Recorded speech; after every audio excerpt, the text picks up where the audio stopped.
So recently on this page, as in quite literally the last video we posted, we talked about cursed spirits in JJK, what they were, how they were classified, and how they were created. However, silly little old me should have known that if I was talking about cursed spirits, you guys were gonna want me to talk about one cursed spirit in particular. You see, because while there is plenty of very strong cursed spirits in JJK, there is one that rises above them all. And ironically, this cursed spirit is one of the first ones we ever meet within the confines of Jujutsu Kaisen. Yes, the cursed spirit we're talking about today is the unequivocal king of curses, Sakuna, also known as Ryumen Sakuna. This former human turned cursed spirit was so powerful that his body couldn't be destroyed in its entirety, leaving behind 20 invincible fingers. But what's his story? What is he based off of, and what are his abilities? We'll answer all those questions and more in a second, but please guys, for me, first, like this video, subscribe to the page, and hit that noti bell. Before we go any further, guys, I want to remind you all we're trying to get this page to 50,000 subscribers by the end of the year. And if that happens, well, I have to get a tattoo that says, I heart Sasuke,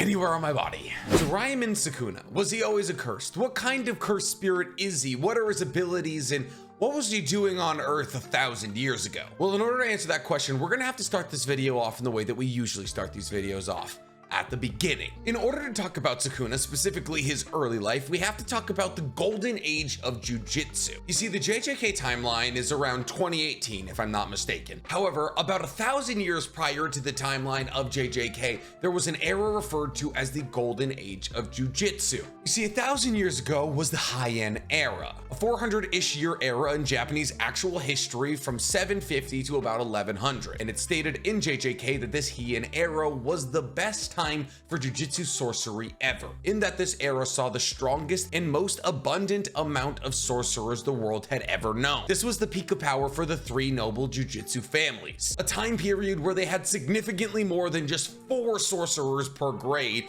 at Jujutsu highs. Not that they would have like traditional high schools as they do in JJK now, obviously things have changed in the last 1,000 years, but what I'm trying to drive at here is that there was significantly more sorcerers. However, just because there was more sorcerers didn't necessarily mean there was less cursed spirits. Well, I mean, technically there was less cursed spirits on a net aggregate because there was less people living in a condensed area like there is in like places like Kyoto and Tokyo nowadays, because obviously after 1,000 years population has boomed, which results in more negative energy. But what I'm trying to say here is that cursed spirits were just as strong as they are now, though there might have technically been less of them. But you know what they say, quality over quantity. And here's another thing. Unfortunately for the Jujutsu sorcerers of the time, they didn't only have to worry about cursed spirits. That is to say that they had enemies within their own ranks. That's because 1,000 years ago, Ryumen Sakuna was born. And while Ryumen Sakuna was actually thought to be an imaginary demon, a cursed spirit that Jujutsu sorcerers had to come together to defeat, he was actually just a human sorcerer. Yeah, that's right. Ryumen was born a human. However, that didn't stop him from killing other Jujutsu sorcerers. And he did this because according to the mangaka, during the Golden Age of Jujutsu, cursed spirits and cursed spirit users were significantly more vicious than they were in the modern day. That is to say that cursed spirit users or Jujutsu sorcerers constantly lived in fear of others being other Jujutsu sorcerers. And that fear was seen in no greater quantity than around Ryumen Sakuna. But now that we've established that Ryumen was a human 1,000 years ago, what was he based off of? Because understanding the mythological tale of Sakuna allows us to better understand his story within the confines of JJK, because a lot of the things that we see from Sakuna in JJK are direct parallels to the ones that we see in Nihon Shoki. Nihon Shoki is an ancestral and very important historical document from 1720 compiled by the Japanese imperial family, and it's within Nihon Shoki that we see our first ever reference to Sakuna, that being in the real world. And the Sakuna that we see in Nihon Shoki is just like his manga counterpart. He has 4 arms, 4 legs, and 2 faces. He's also stated to be roughly 3 meters tall and able to wield a bow and swords very proficiently. However, because he refused to bow to the imperial seat, he was cast out as a traitor and a dissident who would murder thousands if given the chance. And because he was labeled as a traitorous dissident, the emperor actually sent the shogun to kill him, the shogun being the leader of the Japanese military at the time. And this bears massive resemblance to Sakuna's character arc within JJK, because obviously Sakuna was a massively powerful human being who had to have all of the jujitsu sorcerers of the time team up in order to kill him. Ironically though, and maybe this is hope for us as manga readers and anime watchers that Sakuna will eventually come to the side of the good, is that Nihon Shoki actually doesn't give us the truest representation of what Sakuna was like in the day-to-day of the real world. You see, Nihon Shoki tells us that Sakuna was most active in the Hida province, which now belongs to the most northern part of Japan. However, within the most northern part of Japan, Sakuna is actually referred to as a benevolent guardian, not the bloodthirsty rampaging demon that Nihon Shoki makes him out to be. In fact, in the most northern part of Japan, Sakuna is known as the person who introduced Buddhism to the area. And in fact, he's often referred to as one of the gods of mercy, Kanon. And what actually happened within Japanese lore is when the imperial family was invading the most northern part of Japan, they spread propaganda saying that they were invading in order to kill Sakuna, who was a demonic figure terrorizing this area, creating a figurehead in a reason for the invasion that the rest of the country could accept. And because history is written by the winners, Nihon Shoki became the actual representation of Sakuna as we understand him now. And any representation we see in pop culture of Sakuna now falls more in line with his demonic side. However, the fact that he is actually considered a folk hero in large parts of Japan might lead us down the line to actually having him switch sides, or showing mercy. But now that we understand where Sakuna came from a historical standpoint, we can actually talk about him as a character. Like I stated, Sakuna was thought to be an imaginary demon while he was alive, and it's unclear as to whether or not people's fear of him and therefore the negative emotions related to him made him stronger, in the same way that an accumulated amount of fear towards something like a hurricane coming in off the shore would make a cursed spirit with hurricane-like abilities. The fear and misunderstanding of Sakuna while he was still alive might have actually fed him cursed energy that made him more powerful, but that's just speculation on my part. What isn't speculation, however, is how he died. You see, much like the Sakuna of Nihon Shoki, it was him versus basically everyone. The majority of the jujitsu sorcerers of the time got together in order to mount massive combat against Sakuna. And after all of these sorcerers gave everything they had into this battle, Ryumin was slain. And after he died, he became a cursed spirit. Specifically, an imaginary vengeful cursed spirit. A cursed spirit created by the fear of the masses. Because even after his death, the fear of him being a demon god and therefore being able to reincarnate was still very present in the majority of Japan. And therefore, upon his death, all of that negative emotion actually came together and made him the very thing everybody was afraid he was already: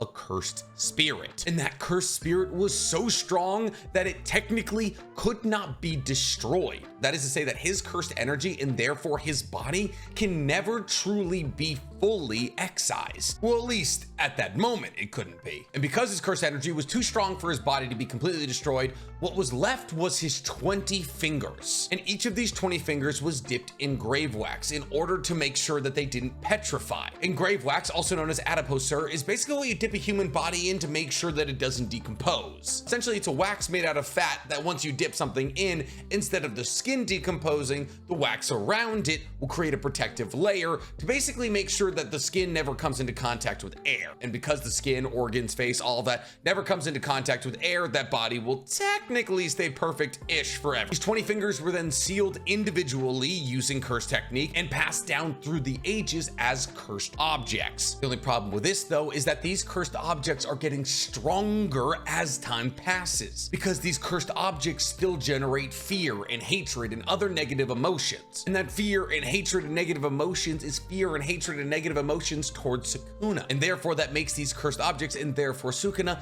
more powerful. And considering the fact that it took an entire generation of jujitsu sorcerers that were significantly more powerful than the ones we have today, you do not want Sakuna to be stronger. Because even now, with less than a fifth of his power, in the anime at least, he is able to wipe the floor with other special grade curses. Why is he so powerful? What about him makes him the strongest curse in the existence of curses? Well, let's get into his abilities. He has the most cursed energy we've seen in any living being outside of Gojo. When he was awoken after Yuji ate one of his fingers, his cursed energy was felt throughout the entirety of Shibuya. With a tenth of his strength, he was able to beat Jogo, Mahito's strongest curse. His domain domain expansion almost killed Mahito. He's even gone so far as to defeat a Shikigami called Maharaga, an accomplishment that no user of the 10 Shadows technique or any member of the Gojo family, even with the 6 Eyes technique, has ever been able to do. The only people who even come close to his level of strength are Yuta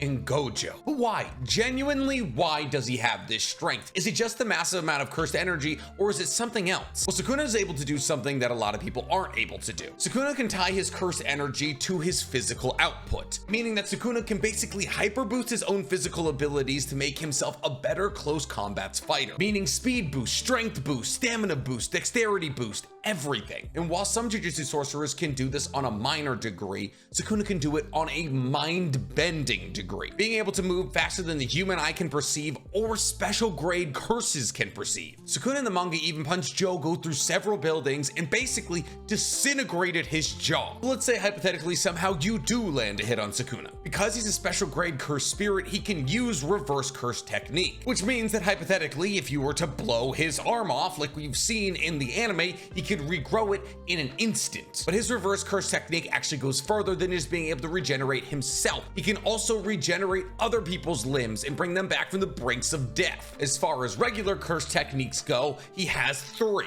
I say 3 with some hesitancy because one of them doesn't really have a name yet. His first technique is called Dismantle. Now this is usually a technique he uses against inanimate objects. If something's in his way, like a building or a car, he uses this technique, slashes it to ribbons, and then it's not in his way anymore. However, we have seen him use this technique against cursed spirits. And because this technique can quite literally cut buildings in half, it's pretty effective against them too. However, Sakuna has a different technique that he uses for animate objects like humans or cursed spirits. And that technique is called Cleave. You see, Sakuna is a cursed spirit with an immense amount of pride, which means he doesn't like to be challenged. And that plays largely into how Cleave works as a move. You see, the goal of Cleave is to cut down an opponent in 1 strike, because Sakuna doesn't feel as though he needs 2 strikes to kill anyone. Therefore, Sakuna will adjust the power of Cleave to make sure that it cuts down whoever he's fighting in 1 fell swoop. Therefore, in order to use Cleave, Sakuna has to ascertain the cursed energy level and durability of his opponent. And after he's done that, he can decide how much cursed energy he has to use himself in order to make sure that he cuts down an opponent, but doesn't use so much cursed energy as to be a complement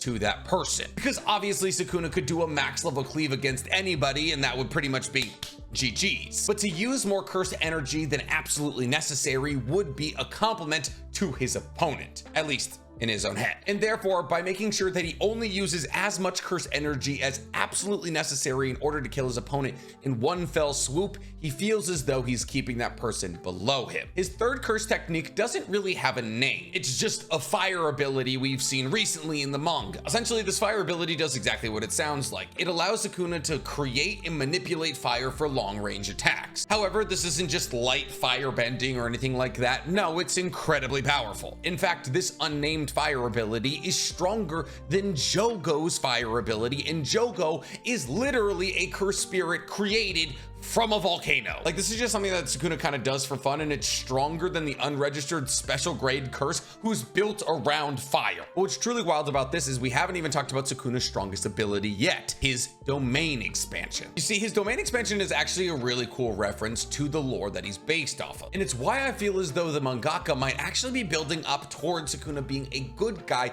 later on. You see, Sakuna's domain expansion is called Malevolent Shrine, and it's a very, very interesting domain expansion because it doesn't operate in the way that the majority of domain expansions work. However, before I talk about the abilities of this domain expansion, I want to talk about the lore implications of it. See, Malevolent Shrine is interesting because it creates a Buddhist shrine covered in skulls. And while the majority of people will focus on the fact that there's skulls everywhere, what I want to focus on is the fact that when Sakuna creates a domain expansion, it creates a Buddhist shrine. You see, to me, this feels like a reference to Sakuna's true lore of being the person who brought Buddhism to the most northern part of Japan. It could even possibly be a reference to the fact that people in the most northern part of Japan believe him to be the Buddhist god of mercy, Kannon. You see, to me, why else would you reference Buddhism in his domain expansion if not to give credence to his original lore as a character? In fact, his domain expansion by itself seems like a true representation of the dichotomy of his lore, with the Buddhist shrine representing understanding his true lore and the skulls representing the tales that the Imperial family told about him in order to justify their invasion. But enough talking about the aesthetics of his domain expansion and what they might mean for lore implications. Let's talk about what his domain expansion actually does and why it's so unique. See, Malevolent Shrine doesn't operate like your standard domain expansion, because your standard domain expansion is a barrier technique. That is to say that it creates a barrier around you and your opponent. And because a domain expansion is technically the expansion of your own cursed energy, and therefore within your domain expansion, you have a guaranteed hit possibility, meaning that if you pull somebody into your domain expansion, any cursed techniques you fire at them are guaranteed hits. This is why if you're pulled into a domain expansion as somebody who can't do a domain expansion, it's pretty much guaranteed death. However, Sakuna's domain expansion actually doesn't create a barrier, and therefore there's technically an escape route, meaning that if you just run away from Sakuna and you get far enough, eventually you will just run out of his domain expansion. Unfortunately, that's not a good thing for you. See, while technically there is an escape route, that only makes his domain expansion stronger. You see, because the fact that an escape route exists creates a binding vow between Sakuna and the person he pulls in to his domain expansion. And since a large part of making cursed techniques stronger is risk, the fact that Sakuna has built in an escape route into his domain expansion makes his domain expansion stronger. But how does it make it stronger? Well, most domain expansions might have a range of 10, 20, maybe even 30 meters. Sakuna's is 200 meters in all directions. That is how far his domain expansion goes. And within the confines of this domain expansion, he can use Cleave and Dismantle with guaranteed hits. Mind you, Dismantle was strong enough to dismantle a special grade curse. And that isn't even the curse technique he uses against cursed spirits or humans. That's his technique for just clearing out buildings and cars. So if you are within 200 meters of Sakuna, he can activate his domain expansion and then use techniques like Cleave and Dismantle, which you cannot dodge. So yes, while there is technically a way for you to get away from him by just running away, have fun dodging all of those incredibly strong techniques that you cannot dodge. So unless you yourself have a domain expansion that's somehow stronger than Sakuna's, or one or two of the abilities that allow you to counter out the guaranteed hit clause, goodbye. And that's actually it. We don't know as much about Sakuna as we would like to. We know he was a human 1,000 years ago. We know it took a bunch of Jujutsu sorcerers in order to kill him. We know that after he died, he turned into a cursed spirit, and we know his abilities. Like, I could get into what's happened with him in the manga that anime only people haven't watched, but it's a lot of spoilers and it's not really worth it. So for now, we'll just leave it at that. But if you guys liked what you learned about Sakuna, the lore implications, his ties to Buddhisms, the explanation of his abilities, guys, please tell me in the comments below. And while you're down there, for me, like this video, subscribe to the page, and hit that noti bell. Sakuna, Sukuna, Sukuna, Sukuna, Sukuna, Sukuna. Like it's like aunt and aunt. I don't know which one I want to go with.